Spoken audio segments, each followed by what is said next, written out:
क्या एक बहू जिसे घरेलू हिंसा के अधिनियम के तहत साझा घर में रहने का अधिकार मिलता है, तो क्या वह उस घर में हमेशा के लिए रह सकती है? क्या उसे उस घर में हमेशा के लिए रहने का लाइसेंस प्राप्त हो जाता है? दिल्ली हाईकोर्ट ने इस संबंध में एक बहुत ही महत्वपूर्ण फैसला सुनाया है।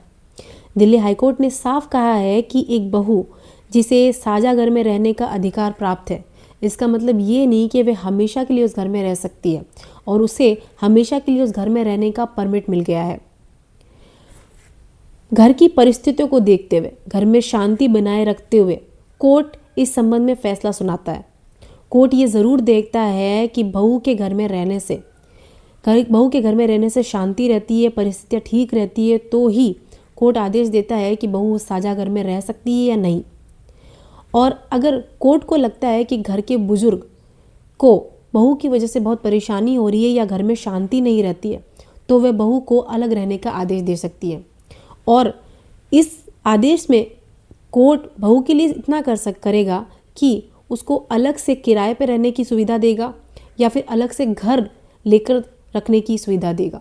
पति को ये आदेश दिया जाएगा कि वो अपनी पत्नी के लिए अलग से घर ले या फिर अलग से किराए पे घर ले। घर के बुजुर्गों की परिस्थिति को देखते हुए, घर के बुजुर्गों के लिए शांति बनाए रखने की व्यवस्था को देखते हुए कोर्ट आदेश देगा। अगर कोर्ट को लगता है कि बहू के घर में रहने की वजह से बुजुर्गों को अशांति है या फिर वो परिस्थितियों अच्छी नहीं है, तो वह बहू को अलग रखने का आदेश भी दे सकता है। इसलिए साझा घर में रहने का अधिकार का मतलब ये नहीं है कि बहू अपनी मर्जी से उस साझा घर में अपनी शर्तों के हिसाब से रह सकती है।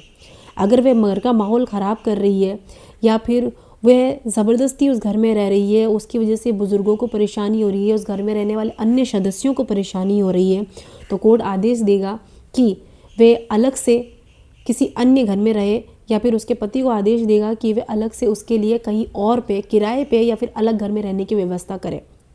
साझा घर में रहने का अधिकार का मतलब ये बिल्कुल नहीं है कि पत्नी अपनी शर्तों के ऊपर पति के घर में रहेगी और अपनी मर्जी से सबके साथ में व्यवहार करेगी।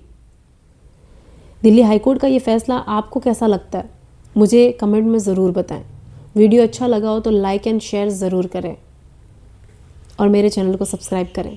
Thank you.